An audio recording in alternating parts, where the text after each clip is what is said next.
Hello, it's the Anfield Wrap and I'm Gareth Roberts and I've just dropped my pen. This week we're doing something different with the Anfield Wrap. We're not just dropping pens, we're also going to talk slightly differently about the Reds and about football in general, because obviously Liverpool didn't play at the weekend, out of all the cups, as I'm sure you're all aware. Another 7 days as well until another game of football. So what we thought we'd do is we've invited Damian Hughes back in. Delighted to have him in again. If you didn't hear him last time, you should really look that up. The last show we did with him was titled Groundhog Day. That was back in July 2016, and a good chat it was. So if you don't know who Damian is, he's worked in rugby league, Premier League football, rugby union, athletic boxing, swimming, among other sports, and he's a professor of organisational psychology and change. He's a sports psychology consultant, and he's the author of a string of books, including 5 Steps to a Winning Mindset, which I can truthfully say that I have read from cover to cover, and it was fantastic. I loved it, and I would recommend it, so please look that up. Joining me to talk to Damian is Gibbons and Joel Richards. Our intro's wearing us good there, worthy Joel. Sorry, let's go on with it. Used to it in the background. Let's crack on. I'm guessing most people know who them two raggags are. But you know, Damian deserves the big round of applause and everything else. He's come all the way from Manchester to do this, so you know, fair play. So to start off, then, I thought we'd get it out the way early. Talk about your latest project, Damian, your new book. Tell us what it is, when it's likely to be out, and how people can get hold of it and all the rest of it. Well, first of all, thanks for having me again. I really enjoyed it last time, and it was great interacting with a lot of the listeners as well after it, so thanks for having me back. I've been working for the last 12 months really on a project. It's a book that's very much around culture. You know, one of the big topics that you often hear spoken about in sporting environments is, you've got to get the right culture, the culture's got to be right, or high-performing cultures are key. And it's very much looking at, well, what does that actually mean and how do you do it? So when I was asked by my publishers to take it on as a project, the question was, well, you need to almost find examples that nobody could argue with, organisations that are doing this, that people go, well, that's obvious. So when you think of that, it narrows it down to a few options. The obvious ones are like the New Zealand All Black rugby team. You could argue British cycling over the last few years. I know there's some stirrings around them at the moment. But then the other one that who's dominated like football on an international scale has been Barcelona. So they seem the obvious ones to go and investigate. And then what became interesting with it was just how important that Barcelona did rate culture. So I discovered a document, I was given it by one of the protagonists that I'll tell you about in a minute, but when Rijkaard came to his end as coach back in 2007, 2008, the club realised that they'd been a bit too loyal and they'd give him an extra year that wasn't working out, but what they decided to do was use that year wisely to find the next coach. And a couple of the guys that were sat on the board, one of them is a lad called Ferran Soriano, the other one was a guy called, and I'll give you his Catalan title, Cheeky Begiristain, that are now at City. Glad you said that. Yeah, well, I was calling him Tixie for a while. I got corrected by them when I met him. But what they did was they put together a criteria for what the next coach had to be. And they had a 9-point checklist, and if you have a look at the 9 points, there's only 2 of them that would give you a clue you're talking about a football club. The rest of them are all around culture, getting the right people in, developing your own talent, having the right kind of behaviours, the right kind of attitude and ethos. And that was where they then went on a search of possible managers. Now, the obvious one, which is where the book has started from, looks at is the obvious candidate back in 2008 was Jose Mourinho. Just left Chelsea. He's a serial winner. You know, he's won the European Cup at Porto, won the league twice at Chelsea. And it was obvious that he was going to get the job. And yet, when you applied this 9-point criteria to him, they decided that he didn't fit as many of the criteria as Guardiola, that was just had done 1 year in the Barcelona reserve team, coaching them, their B team. So it starts from that and looking at how Barcelona, and Guardiola in particular, set up the culture, really put an emphasis on how you can create a high-performing culture. And I think the seeds of what he did in his 4 years are still playing out 10 years later after, or 6 years after he left. You're still seeing some of the results of it today. I think maybe they're starting to go on the wane as the result last week proved in Europe. but actually they're still dominating by putting the emphasis on culture, which is very much what the book's been about. Has the book got a title yet, or is that still sort of under wraps at this point? Yeah, there's a few different working titles that. So at the minute, I've finished writing it and I've submitted it to the publishers. So the title that I've given it is Dynasty. So the DNA of a winning culture. Whether that's the final title, because it's expected out at the end of this year, so it's just in the editing stage at the moment. But the last 12 months have been around interviewing a lot of the main players within that, and then sort of digging a little bit deeper to find out what it is. And I think there's lots of parallels. So for people listening to this today, you know, we were talking outside of the room here, there's lots of parallels that you can see at Liverpool, you can see it at any sporting organisation that seems to lose its way a bit or doesn't seem to be as successful. When you start digging the criteria of what a successful culture is, it's often that they've lost sight of that, which is why it then results in poor performances. Yeah, I think we've seen that. I think we could all say that we saw that under Rodgers. Certainly sort of ticked along very nicely at one point, and obviously we go so close with the league, and then did feel like the wheels fell off and it went totally back the other way, and Rodgers started to say some really mad stuff to the press and everything else, and then, you know, it only looked like it was ever going to end up in one way, and it did, and he got the sack. I mean, Damian very kindly let me read a synopsis of the new book, and I thought it'd be interesting to talk through some of the key points he made in that synopsis and sort of apply them to Liverpool now under Jürgen Klopp, really. So there was 5 principles that he pulls out there in Barcelona's DNA that he says can be applied to create a winning culture, and they're big picture, artefacts, repetition, cultural architects and active leadership, which you very cleverly there have created Barca. It's almost, you think there was some thinking behind it. It's almost like that wasn't by accident. Big picture then, first of all, it's like what you were saying there, isn't it, Damien, about that there's a big picture that you have, something that you write down. That's, you know, Barcelona have them more than a club, don't they, as the thing. And, you know, our mates over the park at Everton have got the what is it? What, the People's Club, you mean? No, the R one, the Latin one. No optimum. Yeah, that one. Only the best will do. That's it. It hasn't quite been the case for them, obviously. Just wanted to get a dig in there. I thought you might have meant the School of Science. Absolutely not. But, you know, big organisations, clubs, they have that, don't they? They have something that they write down, they've agreed upon. It's sort of like, and everything else feeds out from that. Yeah. So it's that idea that we all respond to moving towards something. It's almost like that idea of where we're heading to. And I think that some clubs will identify it in terms of, it might be they want to be seen as just being excellent in their own right. They might be innovators. They might want to break the rules and do something different. But some clubs, like Barcelona, there's something more of a social identity, and for them, you know, Barcelona itself is tied up with sort of Catalan independence. So for Barcelona, it's about representing Catalonia out to the rest of the world. You know, and I think you can see in terms of when Liverpool's resurgence came in, when Shankly in the late 50s, was it, when he came in, when he spoke about this idea that, you know, he spoke about the city, the fans and the team all shared that same sort of history, that same sort of DNA that they were talking about. You can see how that goes right the way into the culture of it. Now, I think at Barcelona, what was interesting was that although they were representing Catalonia, when Cruyff came, first of all as a player in '74, and then back as a manager in the early '90s, that he said that what was going on at Barcelona was that although they wanted to represent Catalonia, that had almost manifested itself in what he said was Madriditis. So it was, everything they did was measured against Madrid. So they always had that inferiority complex that, you know, the authorities are against us, nobody likes us. And Cruyff said, you can't be successful if you see yourself as a victim. So he came in and said, this is the blueprint, this is how we're going to play, we're going to pass the ball, we're going to develop our own talent, we're going to sort of play football in the right way. The bit that really fascinates me, and this is where I can see lots of parallels with Klopp as we were talking about, is so they had this identity that they tried to hold true to, and they'd had ups and downs with it as a club. But when Guardiola was brought in 2007, 2008, they said, we know what football we want to play.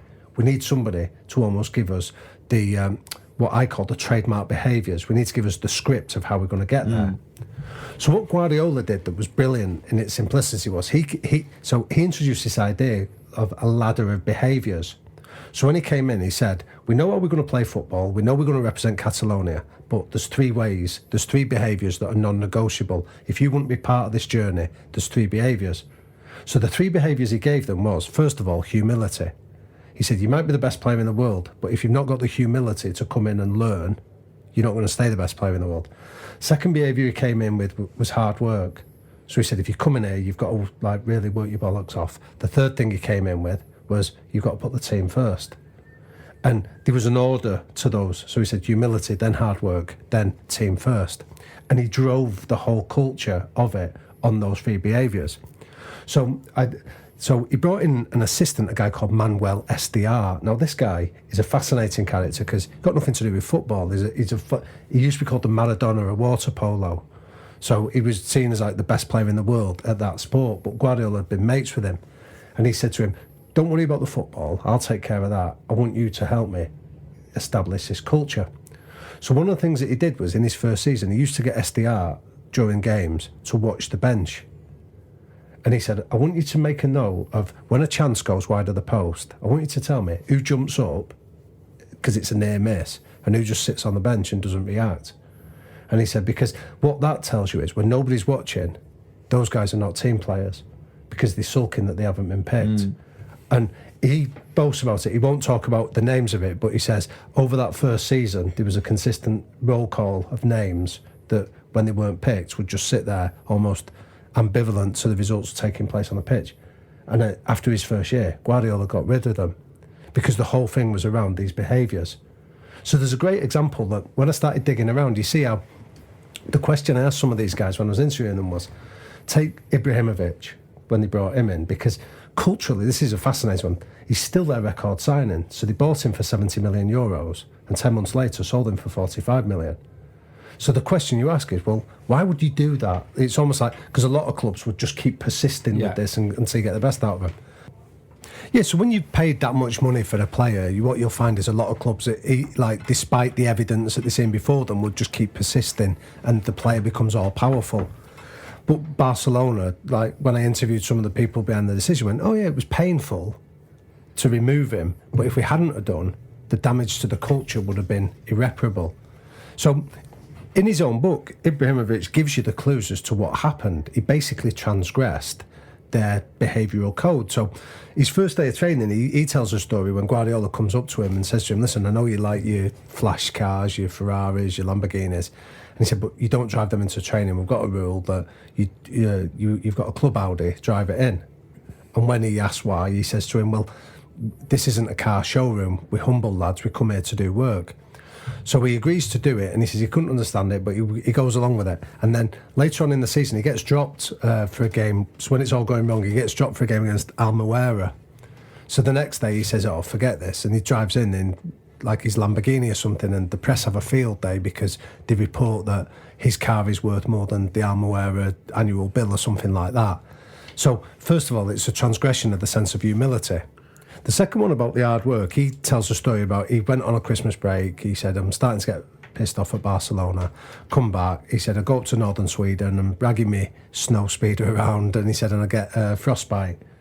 So he says, I come back, that affects me. And then he crashes his car, driving ridiculously. So he can't train. So hard work gets transgressed. The third thing is, they then playing the European Cup quarter-final against Inter Milan. And Guardiola asks him to accommodate Messi by playing out wide. And his exact words in his own book was, he says to Guardiola, he says, I'm a Ferrari and you're driving me like a Fiat. If you don't play me where I'm best, don't play me. Now at that stage you go, well, if you understand the rules of the game, that humility, hard work and putting the team first are what keep you in that environment, he's given enough evidence there to say, well, he either doesn't want to be in there or maybe the club need to make a decision for him. What you'll find is that a lot of high-performing cultures, they're very, very clear about the behaviours. So when I work with some of these teams, I often say, your talent gets you in the room. What keeps you here is how you behave. So if you can articulate in the strongest possible terms, this is the rules of the game, what you find is we often talk about it as the FIFO effect kicks in. People either choose to fit into that environment and actively go out to behave in those ways, or they'll find a way out. There's a less polite way of saying the FO bit, or they'll find a way out of it. Either the environment will reject them, or they will just decide, this isn't for me, this isn't the kind of thing. Well, there's quite a strong parallel here, isn't there, John? I think we've talked about it quite a few times. In a couple of cases, really, with Liverpool players. One that jumps out to me as you're talking is Mamadou Sakho.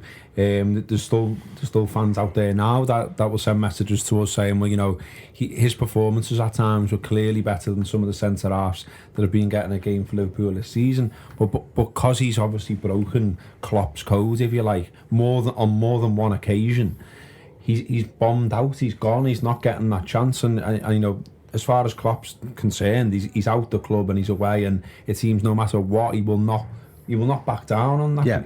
And there's a similar thing going on. It seems, I don't think it's the maddest thing in the world to say, with Sturridge as well, in that, you know, he's had his chances here and there. In fact, he did a similar thing in that he's played him out of position at times as well.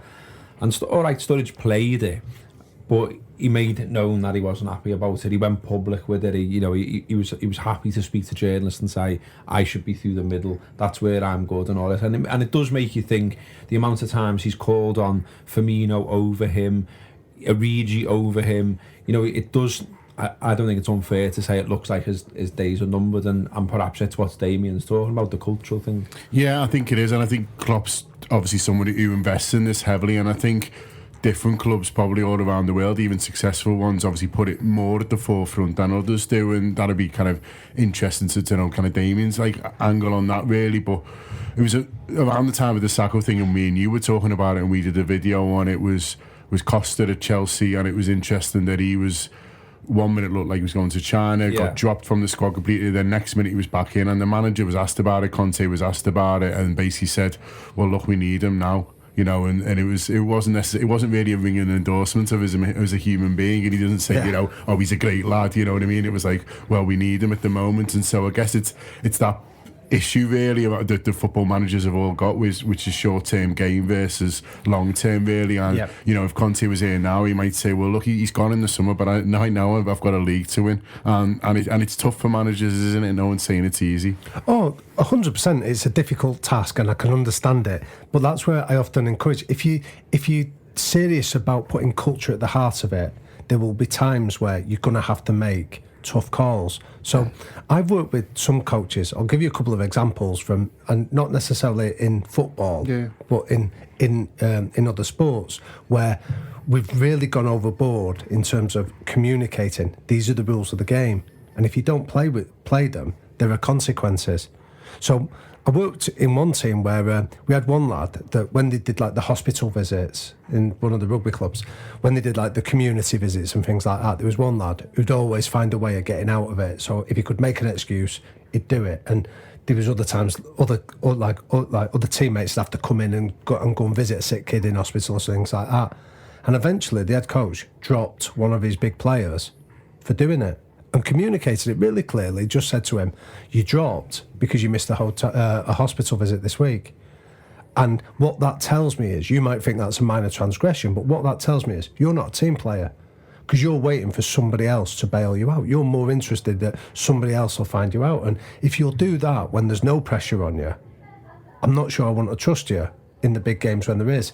Now, what you found is, in that case, the message was significant that this player wound his neck in because he wanted to be part of it.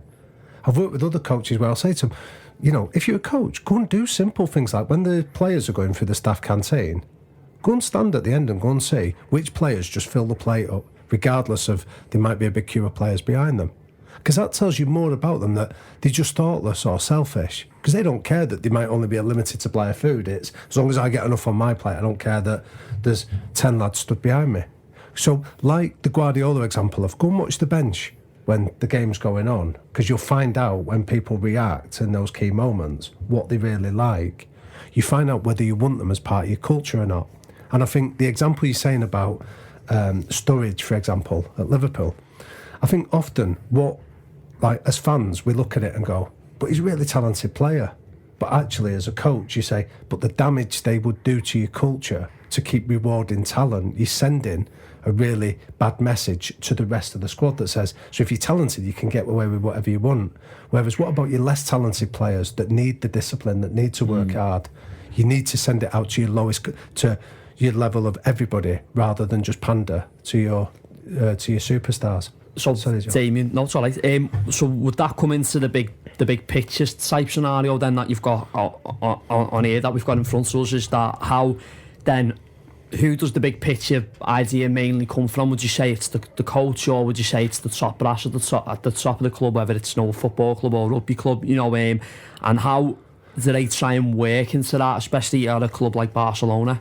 Well, I think there's 3 bits to it. It's a good question. So there's 3 bits to the big picture stuff. The first is the why. Why are we doing this? And I think often, if you dig around in the sort of social or historical context, you'll find that. So that's very much, that should be driven by the club. That should almost be a permanent. The what element of it, how are we going to play, the style, the identity.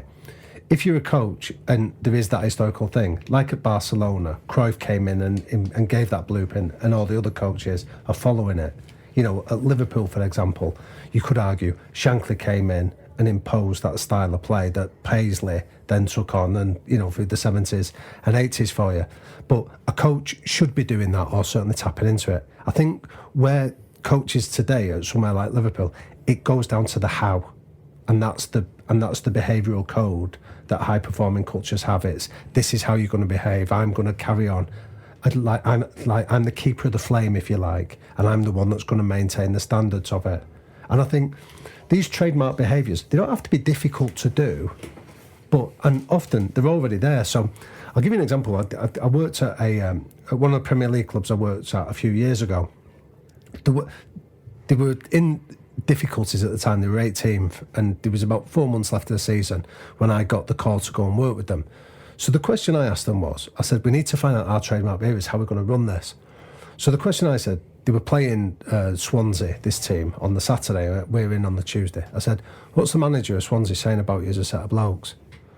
And they came back, and I got them to imagine what the Swansea coach was going to describe them like, not talent-wise, just what sort of blokes are you? And they came back with a mixed bag. They said, we're talented but fragile, we've got good players but our heads go down easy, things like that. I said, are you happy to be associated with this? And all of them, quite rather, no, not really. So I said, tell me your best game. Tell me the game that you wouldn't think has defined you as a team when you've been at your best in the last 6 months. And they gave me one particular game where they'd won 2-0. It was against one of the big clubs. And I said to them, what did the coach say about you after that? And they came up with what they said. Well, we had found our 3 behaviours. The first one was, they said, sensible hard work. We all worked hard, but we did our job. We weren't just running around for show. Second one was resilience. They said, we didn't score till the last 10 minutes, so we just kept going. And the third one was, they said, and we stuck together. So my question was, if we married that up with your talent, do you think we'll get out of trouble? They went, would have never been in trouble. And over the next 8 weeks that we just were relentless on this, we ended up, I think we won 4, drew 2 and lost 2, but they got back to mid-table, which is where they claimed they should have been. Now, what was really interesting was the players then started to run the dressing room. So there was different examples that happened. So we had, towards the end of the season, 2 of the players, the leaders of the dressing room, went to the head coach and said, and gave him the name, because they had quite a few players on loan. They said, would rather play young kids from the youth team than have a couple of these players that were on loan, because they were coming from big clubs. So, and when I spoke to them about it, they went, they're not showing the behaviours because it doesn't matter to them. If we get relegated, they walk away at the end of the season anyway, back to a contract. So they started running the dressing room and recognising who was doing the sensible hard work, the resilience and the sticking together more than others. And that's how you start to create a culture.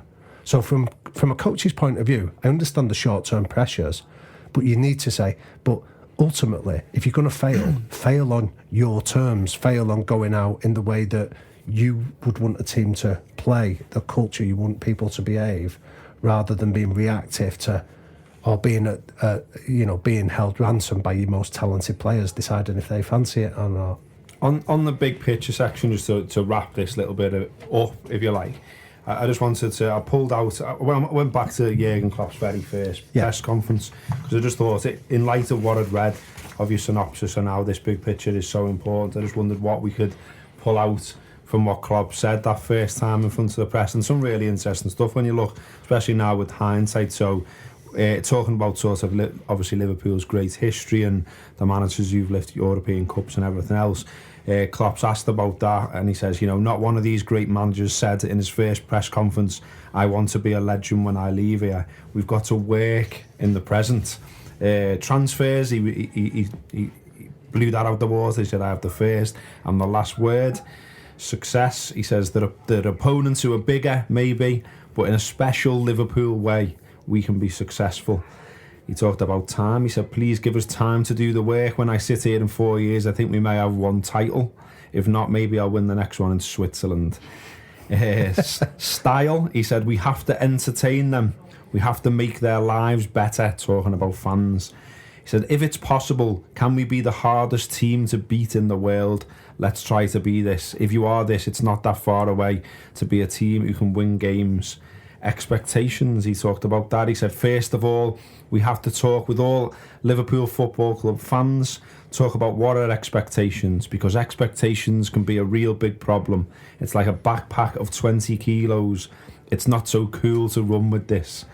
He also said, don't say I'm Jesus, then criticise me for not being able to walk on water, which I loved at the time. And finally, the big one that we all know, and that he's often repeated over and over, is we have to change from doubter to believer now. I think he's great, Klopp. I mean, I liked him when he was at Dortmund, obviously, but when I've read a bit about his history, so Raphael Honigstein wrote that book, Der Reboot, about how German football had changed its culture and its identity. And obviously he's a big figure in it. And I think one of the things that Klopp did is that he talks about everything around him is this sense of there's no superstars in his world. It's all about young kids that are hungry and prepared to suffer. And then secondly as well, it's all about hard work. So if you look at what he did at Mainz when he first got his break there, because he came from I can't remember his coach's name, but he's a seminal figure in German football, the guy that had taken over. I think it was Ralph somebody or other. And it was all about drilling people to an inch of the life. Don't, learn not to get beat, because he was a centre half himself, wasn't he, Klopp? Don't get beat, and then we can look to attack you after that. And I think if you look at some of his comments there that you've just read out, it is all about hard work, it's all about humility. There's some of the standard stuff that we've said about Barcelona. The main one for me is that we have to change from doubter to believer, because I know when he did his first interview with LFC TV, it was that was what his message to the fans was. And I think, to be honest, well, certainly during my lifetime, and a lot of lads from my generation, is we have been doubters very much, because every year it's been, you go in with a little bit of hope. You're not always thinking we're going to win the league, but when the realisation hits you that you're not going to win the league, or not even win a trophy, full stop, that's when you're like thinking, are we ever going to win another trophy again? Are we ever going to challenge at the top end of the table again? Or are we just now going to be where we are between 5th to 8th place? Yep. And is that it? So that in itself is the massive challenge for Klopp. Never mind winning a title, it's getting back up there. And whilst I accept that, you say, so the idea of how do you go from a doubter to a believer? The point is, if he tells you and says, listen, any team that you come and watch from me, we will beat anybody on hard work. Nobody will beat us on hard work. Nobody will beat us on resilience. Nobody will beat us on discipline. I'm just giving you some examples. If he tells you that and you can go and you see that every game he's doing what he said he would do, maybe a team with more talent might beat you, but actually you've done what you said. You've behaved in the way that you can. That's where you start to believe there's credibility in what he's saying. And this is very much, if you go back to the Cruyff example we were talking about earlier, Cruyff was clear about this is what we're going to do. So Barcelona have got what they call 2 keystone habits that they practice, but what their 2 things are, they say, first one is they have the 5-second rule. They say if we ever lose the ball, we'll aim to get it back within 5 seconds. So if you ever watch any of their teams, as soon as they lose the ball, they've done this statistical analysis, the opposition are more vulnerable to lose it. So the rule is you run as hard as you can after the guy that's got the ball, but you also have to have the trust that 2 other people are running as hard as they can behind you. The rule is if you don't win it after 5 seconds, retreat and present a formidable wall. The second rule is aim for 70% stats possession. Because they said we're good enough to circulate the ball, so you don't always have to look to pass it forward, just pass it. Because if we get 70% possession, we'll beat most teams later in games because we'll have exhausted them by that stage. Now, if they tell you that, chances are they'll win more games than they'll lose. And if they win more games, they're going to be in competition for a title.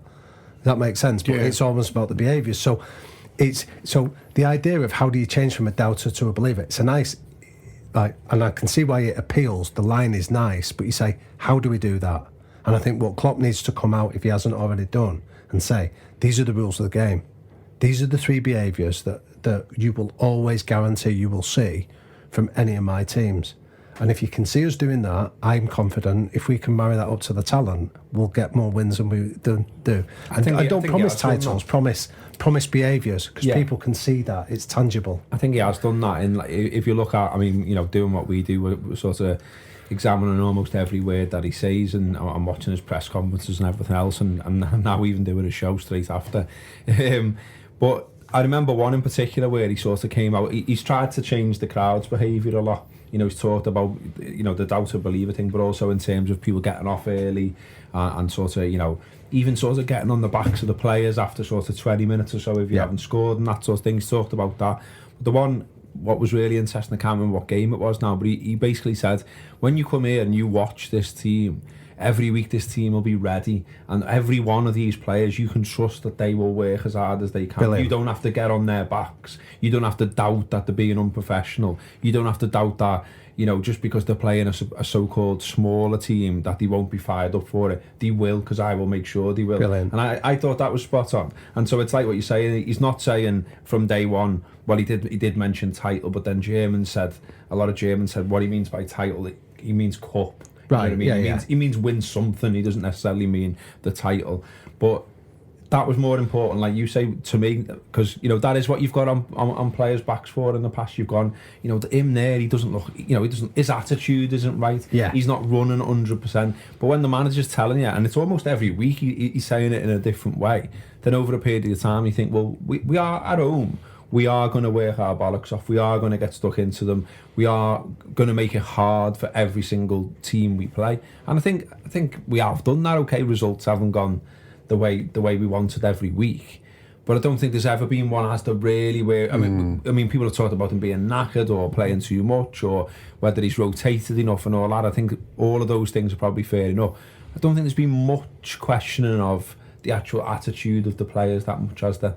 Which is no, certainly not. Which you say is testaments, and I think that's what Klopp's done, and he's kind of laid that out there, and so there is a minimum expectation now, and kind of fans see that, and he's kind of done it as well. But what I really liked about looking back on these early comments as well is there's a kind of a path to achievement, if you like, as well, and I kind of really like that as well from a supporter's point of view, because I think we've had managers in the past who've come in and say, it's a big job this, it's going to be a lot of hard work, and we've had 5-year plans, we've had expectations managed and stuff, and as a supporter you kind of don't really want to hear that, really. You want to hear that there's patience and stuff, that's there, but you don't want to hear like, how hard it's going to be, and how even the great man Jose Mourinho says that Liverpool have got problems. Exactly. That's what Roy Hodgson said when he was managing Liverpool. Yeah. Wow.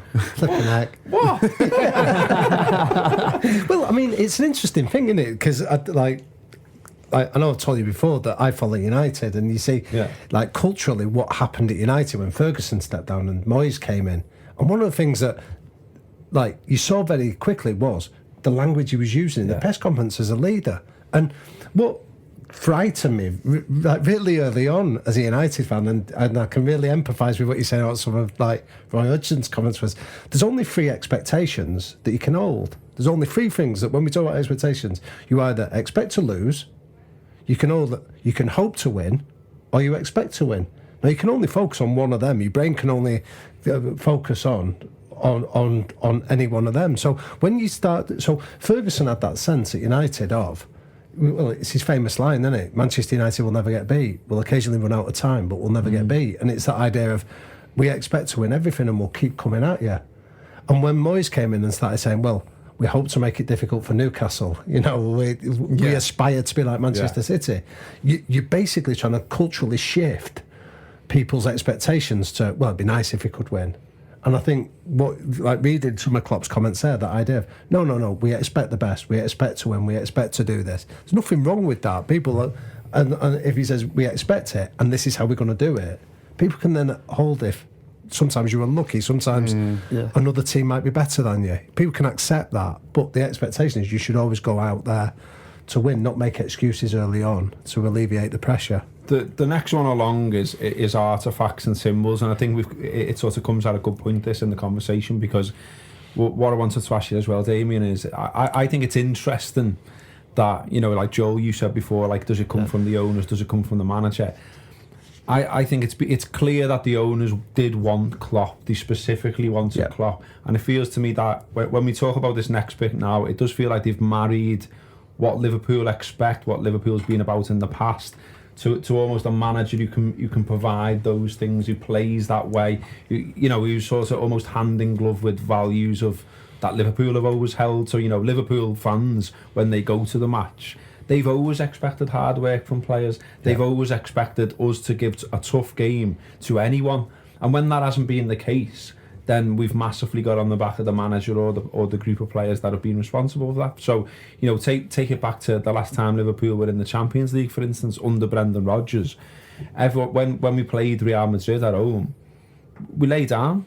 You know, and our own fans were taking pictures of them, and it was like we rolled out the red carpet and said, "Oh, we are, here's Real Madrid, come and have a game, lads."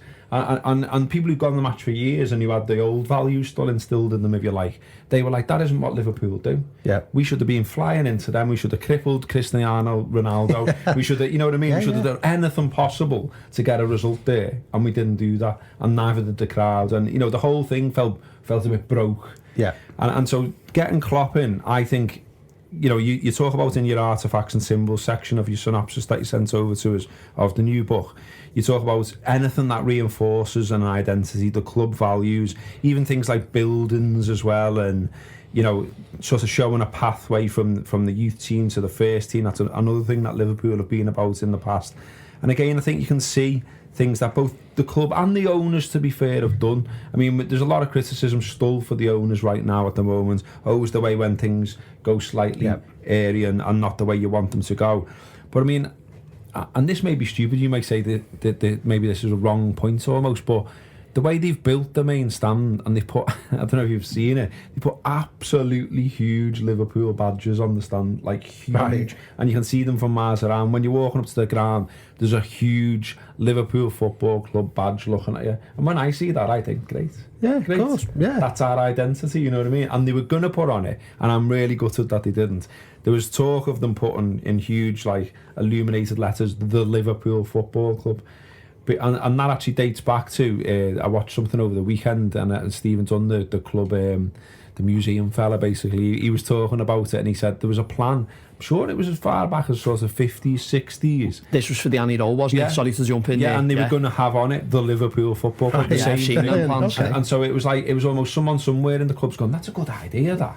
And for whatever reason, that didn't happen. But though, you know, the big badge, the manager who's bold, the team that works hard, they're all things that fit into your idea that you're talking about here of artefacts and symbols. Yeah, very much. So it's like at Barcelona, the idea that La Masia is a farmhouse where they say we rear our own talent. It's the idea that we bring them through, and the fact that when Cruyff came back in the 90s, he imposed that every team had to play exactly the same way. So that identity goes right the way down to being a kid, and it's about bringing that through. That idea of being more than a club is about how you conduct yourself, how you behave, and all of that.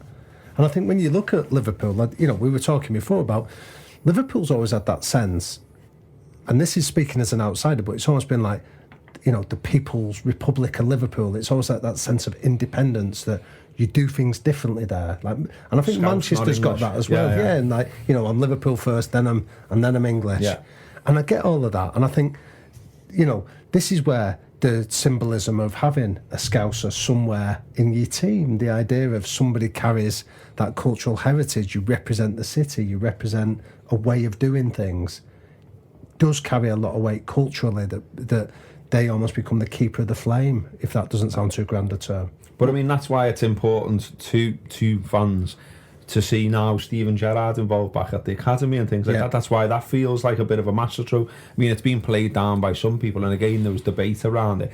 And some people said, well, maybe you don't need a figure like Steven Gerrard at the club. Maybe he's too big almost. And I think we talked about this before. I think when Brendan Rodgers was there, then perhaps that was true, in that if Steven Gerrard comes back then in any kind of coaching capacity, I think he's almost big. Well, he's bigger than Brendan Rodgers. Whereas now, Klopp's such a huge character. He's already so well liked that it just feels like Gerrard's slotting in, but it also feels like he's slotting in and he's making Liverpool more Liverpool. But he's not a threat to the man at the top because he's so big. Yeah, well, I mean, Simon Cooper did that book on Soccernomics, didn't he, where he spoke about how a manager actually wields around 10% effect. So people overestimate the cult of a coach, whereas the reality is the most they'll make is around 10% in terms of impact on performance.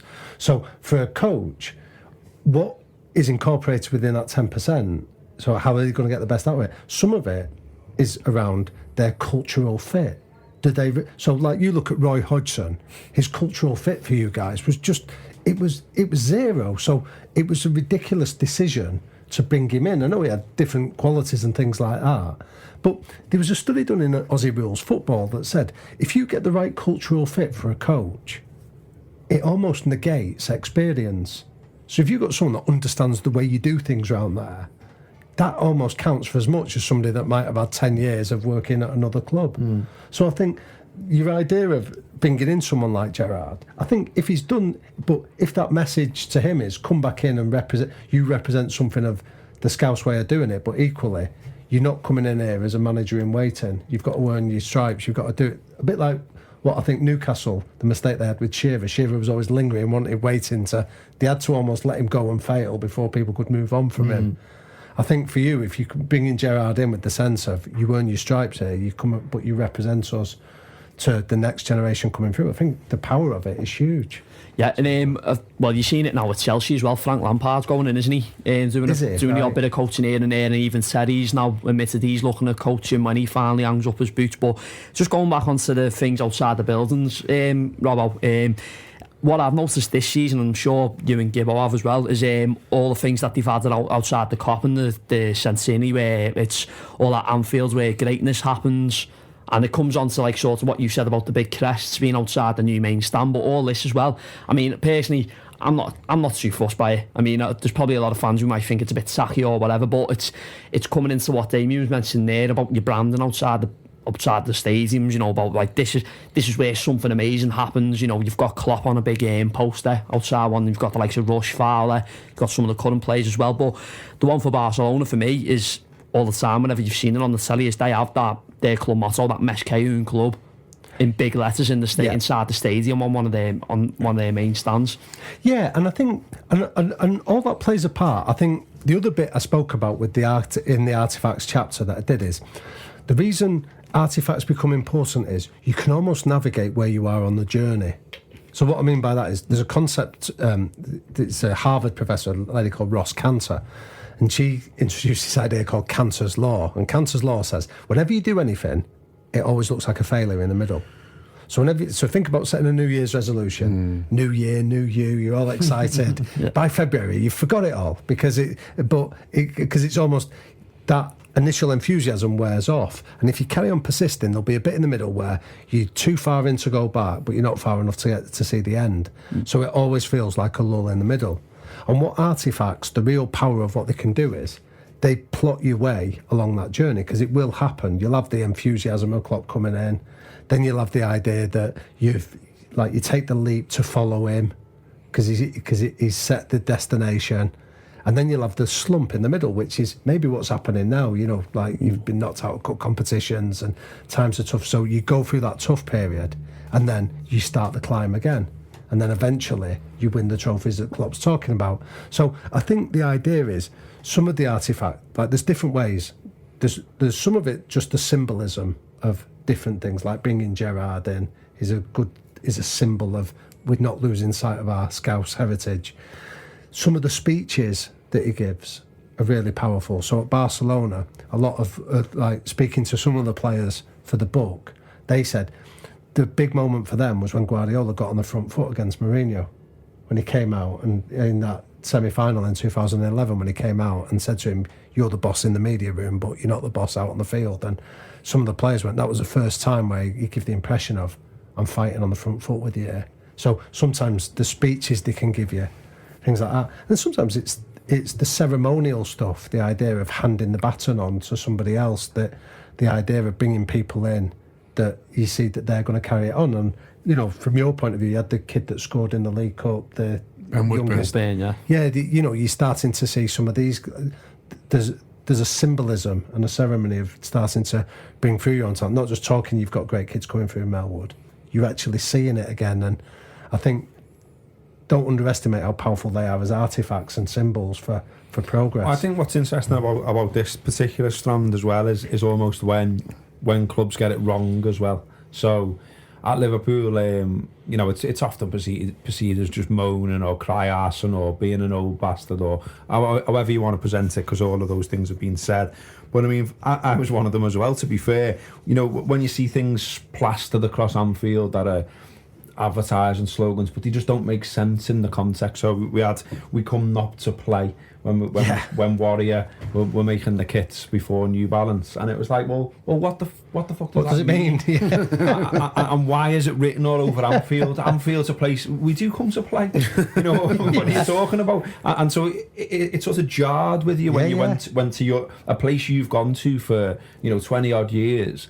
And you see that there and you think, no, that's not our identity. Well, I'm on a campaign for that. Like when I go around sports, when I work with sports teams and that, and I always say, get that shit down. Like the posters in the dressing room of losers never win and quit, or whatever it is, like quitters never lose. I can't remember it. Because you go, it's nonsense. Yeah. Because sometimes winners do lose. It's like, so get down, but it's like they put it up there. Like and it's, if it doesn't mean anything to the behaviours, the behaviours is, you know, if you put something up that challenges people on behaviour, not on just some slogan, some throwaway remark, we come to play. What does that actually mean? It doesn't mean anything, does it? It's just, and that can often then jar against the culture of what you're really about, and it's about reinforcing, we're on a journey here, and this is where we are with it, but these are the behaviours that are going to get us there.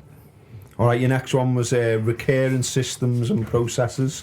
Nice quote in there from Sir Alf Ramsey where he says 6 times, and I'm not going to do it 6 times.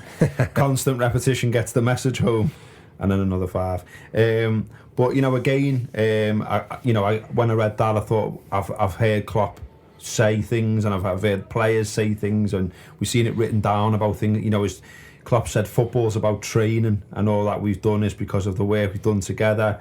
There was the boot camp of the summer, which was well documented, 7 a.m. starts, triple sessions. There was Alberto Moreno, speaking in December 2015. He actually said that some of the stuff they were doing with Klopp was boring, but it's obviously a recurring system and process. He's doing the same thing over and over again. He said, with Klopp, the training sessions are all about tactics in order to have the team well positioned on the pitch and to know how and when to press. And then, we've obviously seen, whatever you thought of those comments when they were coming out at the time, some people again had the doubts, as we talked about earlier. But it seems like, again, it's something you've pulled out as being a strand of success, and it's something that Klopp's doing at Liverpool. It's all about reinforcing it, yeah. So the repetition is, if what you're doing every day, if it either reinforces a behaviour. So there was a brilliant psychological study. The most effective speed deterrent for cars is the radar displays that flash up your speed. So there's all kinds of studies that say having policemen out there with speed guns or the speed cameras are not as effective as just giving you real-time feedback. So if you're driving through an area and it flashes up, you're doing 40 and this is 30 mile an hour, and maybe the happy or the sad face, all research says people will adjust their feedback accordingly, because it works on the idea of a feedback loop. So you've been given evidence, it relates to your behaviour, and there is a consequence of it. So once you've got that, so those 3 parts of it, you can adjust it accordingly. So when you think about your everyday environment, it's if Klopp is saying to you, some of our important behaviours are you're going to work hard, and when you're on a pre-season camp, we're getting you up at 7 o'clock in the morning. Now, if somebody isn't ready at 7 o'clock in the morning, that tells you something about that. It goes back to what I was saying. It tells you something about their willingness to work hard, to dig deeper. I've seen this in like boxing, where you see, there's a lad that I worked with a long time ago who, I won't give you his name because what I'll say isn't flattering about him, but one of the most talented boxers in the UK, I'd say, in the last 15 years. But he never won anything. Like, if I gave you his name, you'd have to work hard to remember him. And the reason is because he'd do his road work when he woke up. He wouldn't wake up to do his road work, if that made sense. Yeah. So he wouldn't set his alarm to do it. But when he woke up, he'd still run. So he had the discipline to run, but he just wouldn't set his alarm to do it. And he was always 5 minutes late. And because he was sort of like, he'd always have a laugh with you and all that, people tended to forget it. And it's just what he does. But when it came to his biggest defining fight in his career, he was on a Joe Calzaghe bill when he was fighting in Manchester. Won the first 6 rounds of the fight, lovely, he was boxing the other lad's head off, he was winning on points. Last 6 rounds, where it didn't come down then to ability, came down to that willingness to dig deep, that ability to do something even when you might be tired, or to find something extra within yourself. He'd never practiced it. He'd never consistently done that in his life. So when he really needed to do it, he wasn't capable of going to that place and finding it. Does that make sense? Yeah, he didn't have to learn. And after it, like the other guy was just resilient, stayed in there, and it was the last 6 rounds that stuck in the minds of the judges and ended up winning him. And the point, I remember listening to his coach at the time, he says to me, "You didn't lose the fight tonight, you've lost it in the last 10 years. When we've been giving you that message of that discipline, that everyday repetition of what you do is what's really cost you." And I think this is why, from a football club, if you say training starts at 10 o'clock, the idea, it's the old Lombardi rule, you're there at 9:30, you're ready to go at 9:30. That tells you that you've mentally turned up and you're prepared to do it. If we tell you that we're going to work hard and we set it for 7 o'clock, you get up at 7 o'clock, there's no grumbling about it. So what, again, going back to the Barcelona thing, this is what Guardiola had in place. So he almost designed, so when they went to a new training ground, the Juan Gamper training ground, he almost designed the whole thing. So it was all around those 3 behaviours: humility, hard work, and team first. The whole thing was around that. So you had to sign in for training. And you had to sign in to register that you were there an hour beforehand. It's about the hard work. If you were 5 minutes late on the training pitch or something like that, they hit you with big fines that escalated all the way up. Another thing they did was that if you won 3 consecutive games, Guardiola and his staff would take you out for a meal, take the whole squad out for a meal to reinforce that team spirit thing. And it was that idea of understanding what the behaviours were and then constantly reinforcing it. And players that were transgressing it, the FIFO effect kicked in. They either quickly adapted their behaviour, like a speed display telling you, slow down, or the consequences were they were removed.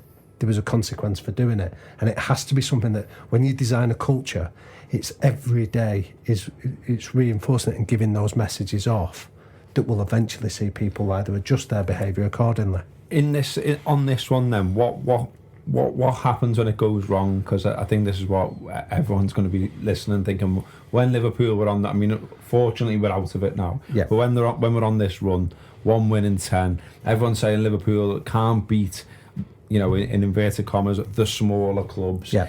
Meantime, the record against, inverted commas again, bigger clubs is great.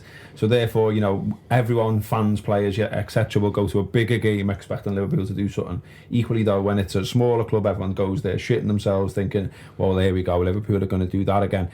Isn't there a problem there that the players start to do that as well? I mean, one of the things that I found really annoying, being on the internet, is fans start sharing things and start saying the same things, especially when things are going wrong. And there's that fucking Einstein thing going around about, the definition of insanity is doing the same thing over and over or whatever. And they all wanted to see, what they seem to be pushing for is Klopp to suddenly break out of this and go, it's not working, I'm going to do something else. We're going to play 4-4-2, I'm going to bring Sturridge back, I'm going to put someone else in goal, blah, blah, blah. But he didn't. He fine-tuned it, but broadly speaking, he stuck with his principles. He said that in the press conference as well. I mean, he was getting asked questions along the lines of, well what you change here, what you doing? He was like, nothing. I don't change anything. I keep doing what I'm doing because I believe in it. And I think that's really powerful, because if you're a player that you then see your manager throwing his principles out, so he's told you, he's got you up at 7 o'clock in the morning, he's beasted you, he's bored you, like you said, Mourinho said, in terms of tactics and things like that. And as soon as you come up against the problem, throw that out of the window and we'll try something different. It almost, that sense of of self-assurance that coach has suddenly gets diminished a lot. And so then what do you do next time there's a crisis? You're always sort of flailing and flapping around. Now, this isn't to say that you keep doing the same thing even if it's not working, but if he really believes in it and he's making tinkering and adjustments, I think there's something in the power of that you go, this guy believes it, this guy's a proper... It's like the Cruyff thing, when Cruyff came in at Barcelona. You know, he said, like, when the fans used to whistle when it was all about passing it, he said it was he had an assistant called Charlie Rayshak who said that the fans used to love it if somebody whipped a cross over, even if there was nobody in the middle. But it was what they loved, and then when it was the idea of just pass it, the fans would whistle them. And it was Cruyff saying, so no, that's what I want you to do. This is the way we're going to play it, and we're going to be consistent with that. It takes courage to stay true to your principles, and this goes back to... it's not the definition of insanity after all? Not necessarily. Well, I think, as I said to you, there's keystone habits that have to be there. So at Barcelona, I said to you about the 70% possession. So what do they do every day in training? It's the rondos, it's the passing drills that are constantly about reinforcing it. So when they go difficult, are they capable of whacking it long? Yeah, sometimes, but they will always go back to those principles. The other one is the 5-second rule will always chase you hard, so it's always about being reactive to what's happening. And Barcelona don't sacrifice those principles for it. So they're the keystone that everything else is built on.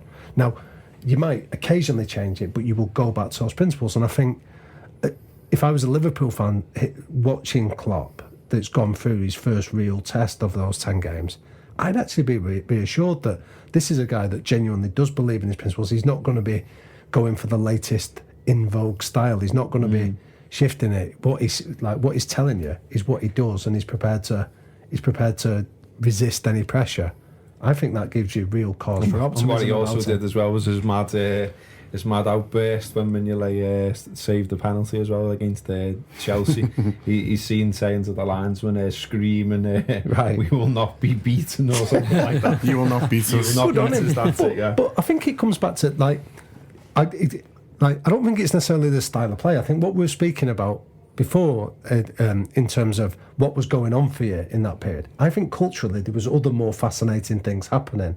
So one of Klopp's thing is always it's a democracy. There's no stars, there's no things like that. And I think the fact that there was the focus on your striker Mane, and I think the focus on him being away as if he was somehow more important than anybody else, I think culturally that gave some players an excuse. And I think I wouldn't be surprised, knowing what the little bit I know about Klopp, that he'll have observed that in terms of how many players use that as an excuse that Mane's is, and therefore he saves us games, and he'll find out something around. They're not the ones that are going to be sticking around for his 4-year journey that he's describing, because if you're prepared to be mentally, I hesitate to use the word soft, but if you're looking for an escape route, a get out that says somebody else should be stepping up in that case, I suspect Klopp's found out something about the character of his squad. Well, it's incest on that particular point as well. Where in that Wijnaldum actually referenced him in an interview. He said, he was asked about Mane, and he said, well, Mane's played when we've been beat. Mane doesn't solve everything. It wasn't down to him that we won everything. It wasn't down to him that we lost anything. And that felt like, because we discussed this point before we came on here, and it felt like maybe something has been said internally, and that's why Wijnaldum was maybe saying that. Where are we up to now? Well, it's the cultural architects. Yeah. So, and this is where it links, because so I was telling you about cultural architects mean that the real power in the dressing room isn't necessarily the coach. The coach sets the tone, but who runs your dressing room are your dressing room leaders, your cultural architects, the guys that they're the ones that when they speak, everybody listens. They're the ones that if they tell you to wind your neck in, other players will adjust accordingly. And I think what Barcelona did when Guardiola came in, it was significant that his first press conference, he basically denounced Eto'o, Ronaldinho and Deco, said they'll have no part to play in me going forward. And what had happened there is their influence over the 2 years and during Guardiola's year as reserve team coach, he'd started to see how their behaviours weren't the hard work, the teamwork and the humility stuff. So he was seeing the examples where, like Messi, for example, the influence of Ronaldinho on Messi was significant, but Ronaldinho was starting to... He's on record as saying himself, he'd come straight to training from a nightclub where he'd get a rub down from the physio who would make an excuse for him, or when he felt like he was getting tired in a game, he'd fake a muscle injury and come off. And it was all that kind of thing that culturally was sending the wrong message to the guy coming through. And which is why Guardiola came in right away and just said, get rid of these. And instead he promoted and gave his faith to guys like Iniesta, guys like Xavi, guys like Valdez, who are all essentially decent blokes. I mean, I was telling you the example, like, and I was telling my wife this when she laughed about it when I went to interview Valdez. And when I went to speak to him around this, first thing he did was offer to get me a cup of coffee, which he then went to make for himself. And my wife said to me, "You impressed with that?" And I said, "I'm not impressed necessarily. I just thought it was a sign of just general decency. The fact that he cared enough to say, I'll do it. And he made it. He wasn't waiting for somebody else to do it or for me to initiate it. And I think... I feel bad now because I made Josh make that before. Yeah. No. I'm not. That was only because we were in a rush. No. I'm not saying it to drop any hints or anything. But I think what that indicated was that a part of the emphasis that they'd put on it, and Valdez told me this himself, was that it's about decent people. Get decent people actually in your dressing room, the ones that have got that sense of perspective, the ones that don't think the superstars that can get away with whatever they want, that are prepared to invest in their talent. Is what and they were confident these guys had the talent, but they'd been reared in that kind of environment that you want decent people running your dressing room, so you don't let egotistical superstar behaviours become the norm. And I think that's what, to go back to what we're talking about with Mane, there was, just as an outsider, you go, how much of it was, whether it's internally or externally, him being put up as some kind of superstar or some kind of saviour, that meant that disrupts it, because then other people go, oh, well, we have to wait for him to come back, rather than we'll solve this problem ourselves, we'll deal with this in our own way. And maybe it's a storage thing as well, the idea that if he's putting out messages in the media that I should be playing in the position that I should be, hang on, this is a team, mate. You're not the one that dictates it. You're only a member. Well, he said he was team. the best striker in the squad as well, didn't he? So that was another one where, you know, people who defend them will say, well, it arguably is, and hasn't he got the right to say that? But like you say, it's sort of breaking outside of a culture again, isn't it? And it doesn't necessarily send off the greatest message. I mean, that section of your synopsis as well, I pulled out a quote which I really liked, was the psychologist that you quoted there. Is it Willy Rayler? Was that how you say it? He was Ericsson, when Sven-Goran Eriksson came over, he brought this Willy Rayler with it. He's passed away now, but he was the one that came with Ericsson, that phrase of cultural architects, the guys that shaped the culture of it. There's a quote from him. He says, at least 3 and not more than 5 such figures in a squad are needed by a coach to extend the shared mental model that a team needs for success. And we were talking about this before, saying that it does feel like Klopp's got some of them, doesn't it? Lallana stands out. Yeah. Henderson. Another one for me is Milner. Yeah, I mean, that's a good shout. He's the main one for me. Aside from Lallana and Henderson, who seems to be like, and we've seen it when he's captains the side in Henderson's absence, that, you know, he's a player that he might not be the most vociferous, but what he says counts. And I think that's where potentially, you know, we may be lacking a bit. The only other player that stands out to me apart from them 3 is perhaps Lovren.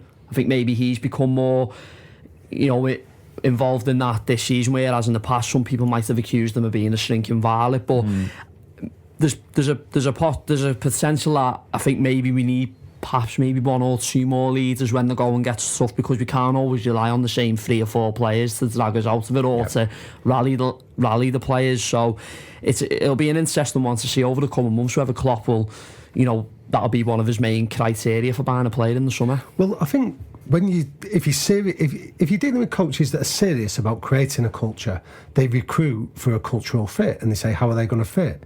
So I'll give you a couple of examples I've seen. So when I work with teams that'll go in, this is often one of the first things I'll do. Who are the leaders? Who are the cultural architects in the squad? Because they're the ones whose opinion counts. So if they're the ones that speak up, people will listen and respond. And I remember working, so one team I worked with, we had, well, it ended up on the back pages of the paper, so I'll be a bit circumspect in terms of the detail. But in this one particular club, there was one of the players, our star striker, who just wouldn't sign into the team behaviours, so consistently. So I'll give you an example once. He's running through with his mate. His mate has a shot, goes wide. And this particular guy starts a tantrum, throwing his arms round, sort of like looking 360 degrees around the stadium in disbelief that he wasn't passed. So what we did was we sat this guy down and said to him, so the first question was, we said, what were you doing there? He said, I couldn't believe that he didn't pass it to me. I said, okay, he's made a mistake, but that's a technical issue.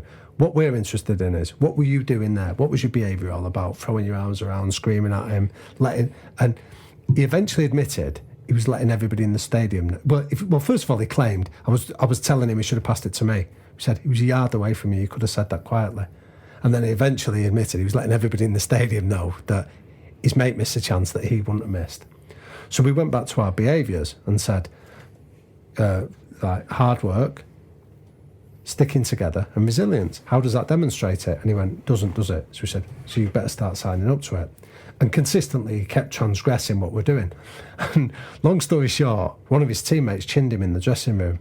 So one of our cultural leaders, this is after about 10 weeks of him consistently being given it and consistently transgressing it, came in the dressing room one day after he cost the team were winning with a minute to go, and the ball came to him on the halfway line. Now, as a kid, you're taught, aren't you? Leg it to the corner flag, kick it to the corner flag and leg it. And he tried to do something elaborate, got tackled, and the other team equalised in the 95th minute. And when he got in the dressing room, this is after 10 weeks, one of the cultural leaders just said, we keep telling you, and we keep telling you, and we keep telling you. The only way I think you're going to understand is, and then stuck one on him. Now, what I was always taught is, whenever anything like that happens in a dressing room, don't jump in, watch the rest of the room, because it'll tell you something culturally about how it's received. And in this case, nobody moved. It was one of those incidents where everybody was like, there's feedback for you. And I know it's brutal and it's unique to that industry. But the point is, from my point of view, it was like, these guys are stepping up and running the dressing room now. They're taking accountability. They're not waiting for somebody else to do it. They're the ones driving the standard for it. I mean, the other example of it, and this is why I think Milner's a good shout, because he's played out of position, hasn't he, virtually all season for you, and there's been no complaints from him about, I'm your best midfielder. He's just cracked on with it. I remember working at one club where, when we did our trademark behaviours, and so what I did was, I got the players to rate their top 5. So the whole squad had to rate who were the ones that demonstrated these behaviours. And there was a kid who was in the squad. I say a kid, he was only early 20s. He was very much an outsider. So, like, some things he didn't help himself. So if the team went out on a social night out, he wouldn't go, things like that. But so he sort of was deliberately isolating himself, and the players were sort of like a bit unsure of him. But when they had to rate him against his behaviours, he was far and away in the top 5. So it became quite an interesting almost exercise for me to look at it from a psychologist point of view, because whilst they didn't like him as a person, they respected him as a player, his behaviours, and his status went from being an outsider to being quite a seminal part of the team. Like, nobody ever changed the view on him as a person, but they all respected him because the rules of the game were clear, if that makes sense. Yeah. And I think when you see somebody like Milner doing it, like the Hendersons, like your Lanas, people like that, I think they're really good examples of it, that cultural architects don't need to be the guys that are ploughing into challenges and are getting up screaming and kissing the badge. These are the guys that just run the dressing room against the way. They almost become the emblem of what the manager wants, the people that embody the behaviours significantly. And once they carry the respect to the rest of the dressing room, they almost make it easy. They'll run your dressing room for you. Isn't this then as well another reason why you should, despite the sort of 24/7 rolling news, the need to have a crisis club? You got 6 great clubs there. You've only ever got 4 that are going to qualify for Europe. You've therefore, by definition, got 2 crisis clubs. That's the way modern footy is. But what a lot of what you're saying seems to say to me that you've got to give these managers time, because they can't just go out and recruit 6 of these fellas that it's going to take them a long time to find the right fits, and perhaps they're going to get it wrong a few times and things like that. And that's why you've got to give the manager time, as much as that is hard to take as a football fan. 100%, and that's why if you were advising a manager, you'd say to them, like, almost, I think it's Ferguson's on record as saying as this: if you're a manager, your big relationship is with the guy that appoints you. And I think at the very start of that relationship, you need to be saying to them, this is what you're going to get with me. These are the behaviours. This is when I'm going to do it.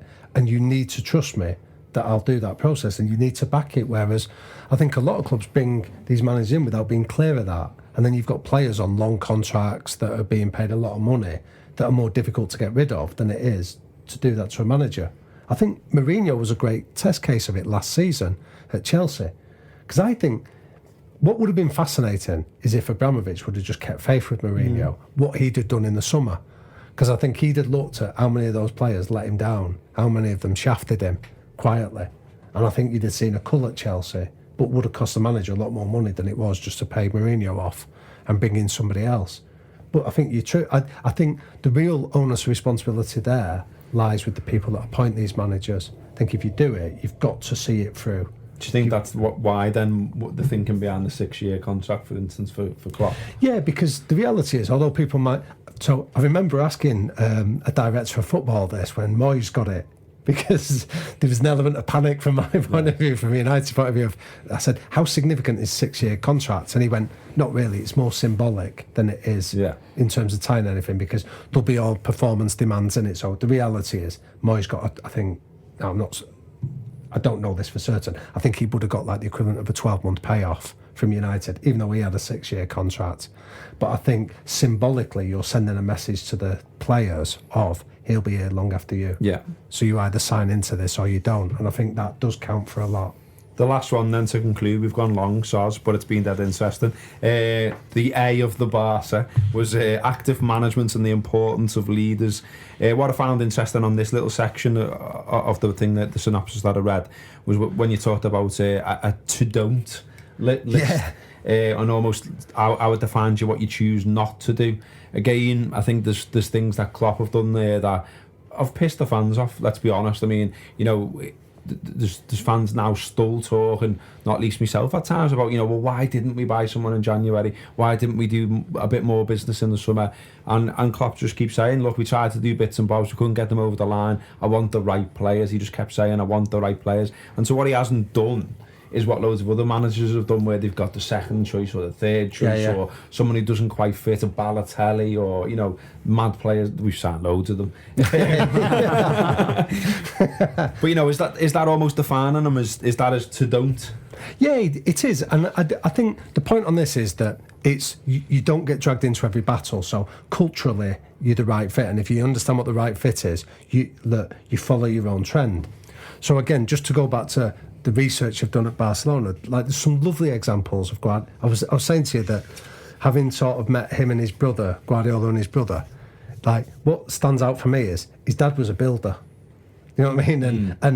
And I don't say that in a disrespectful way. What I mean is, he's a guy that's had an extraordinary career, but he comes from an everyday family, if that makes sense. And I think that was what comes across from him. Essentially, there's a decency to them.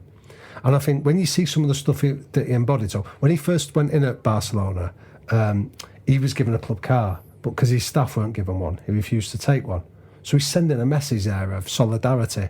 So he took a contract for some Catalan bank to go and do a series of leadership talks and lectures. And the Catalan press hammered him for it, said how greedy is this guy, he's had a stellar career, he's made enough money, he's the head coach of Barcelona. What nobody knew, apart from his staff, was the money he got from these talks, he distributed amongst his staff. He didn't take a penny for himself. And he was doing stuff all the time that was just around, it was almost about not getting dragged into it. He was clear about what I won't do, but what I will. So he wasn't asking people to work hard and not doing it for himself. And I think for a manager, it almost becomes, as I said to you, I think there's only 10% influence you have. So if you're going to maximise that 10%, do it through embodying the behaviours in your own way, not being a ridiculous tracksuit manager if that's not what you're about, but embody those behaviours. So it's clear, I'm not asking you to do anything that I don't sign up to. And people always believe that authenticity of it. Well, that was where Klopp was, when he signed his new contract last July, he signed it only because Buvac and Kravitz both got the same deal with them. So it's like, basically, we come here as a team, I might be the main man, but I'm nothing without them two in the background. You know, they are part of the team that Klopp takes with him wherever he goes, whether it was at Mainz or Dortmund. And I think that relates to Guardiola in the sense where he appreciates the hard work that the backroom staff do, and Klopp to a degree. That was why he wouldn't sign that new contract if the club had gone, well, we're only giving you it. We're only going to give them 2 years, but you're getting 6 years. He said no. All of them get 6-year contracts, so fair play. Brilliant. And I don't know much about the guys that he's got around him, so this isn't based on him. But again, one of the things that was interesting looking at Guardiola as a cultural leader there was he chose to surround himself. He went out and got people that would challenge his view of the world.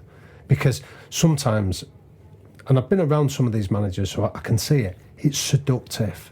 It's seductive to be in their world because I remember reading Chris Evans, the radio DJ, speak about this years ago when he said what precipitated his crash when he almost lost everything was he says he remembers being sat in the pub one day and he cracked a joke and he said, and I looked round, he said, and everyone's killing themselves laughing. He said, and then it dawned on me, these are all on my payroll.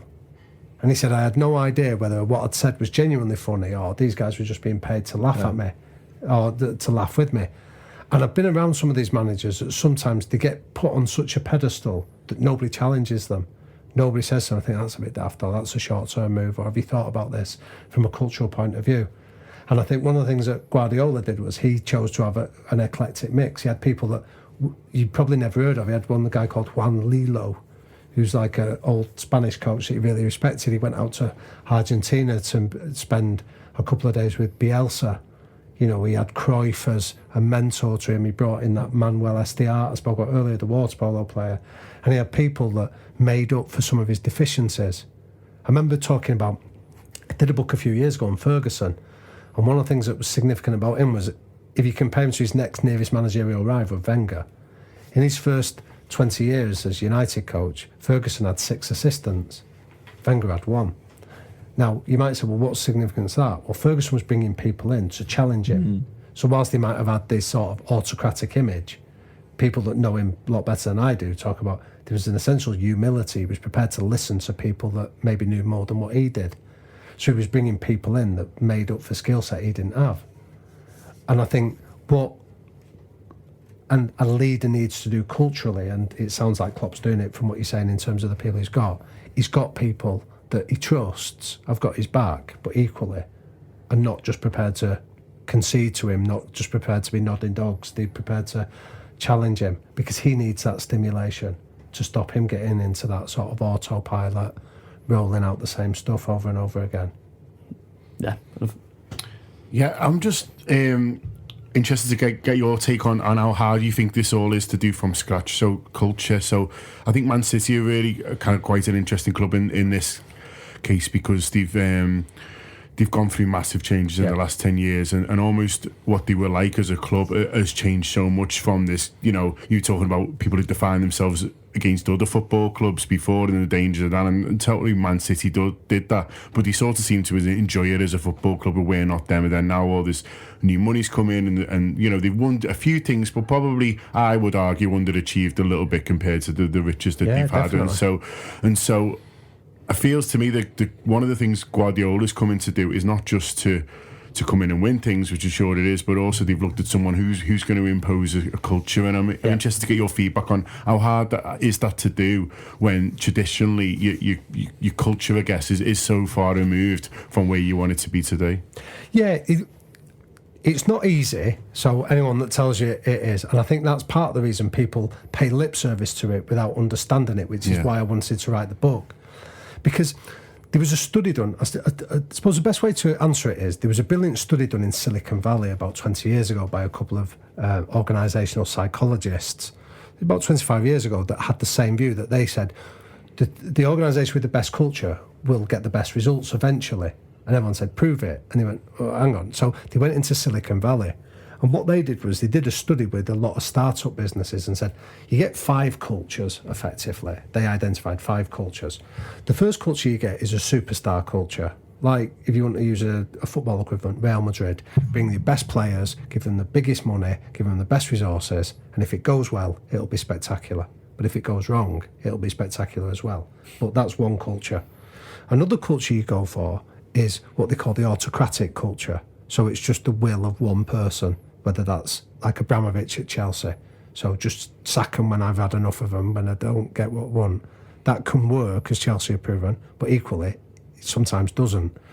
The second way is a bureaucratic culture, which I think you guys went for a bit with the Moneyball stuff, when that became dominant, where you get middle managers coming up with a criteria and everything has to balance on a spreadsheet, that sort of thing.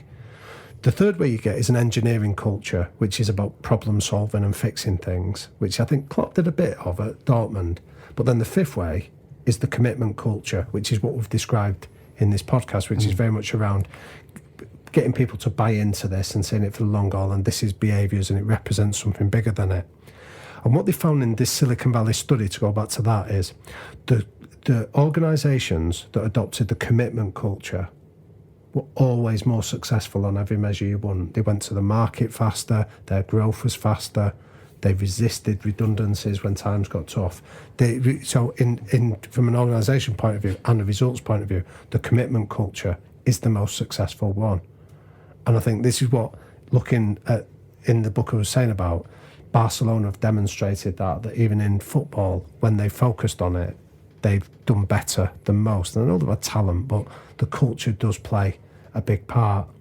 So I don't think it's easy to do, but the rewards from investing in it and putting it at the centre of what you're aiming to achieve as a football club, a business, whatever, are there. They are tangible, that they can bring about an improvement. All kinds of figures that people will give you. It's 10% improvement, 20%. Almost doesn't matter. I think over the long term, you'll get more of a reward for doing that than keep changing direction and being a victim to events than to reacting to it. Okay, I think that's been a really interesting podcast. I hope you all agree out there. Thanks again to Damian for coming in. Thanks for having me. I've loved it. Thank you. Really interesting chat. We could probably go all afternoon, but he's got to get back to Manchester and his family at some point. If you want to find out more about Damian, he's got a website, www.liquidthinker.com. He's also on Twitter @liquidthinker. Look out for that new book, which is coming soon. There's already books out there that he's already done, which I mentioned at the top of the show. Well worth looking up. And that's been the Anfield Wrap today. Thanks to John and Joel also. Speak again soon.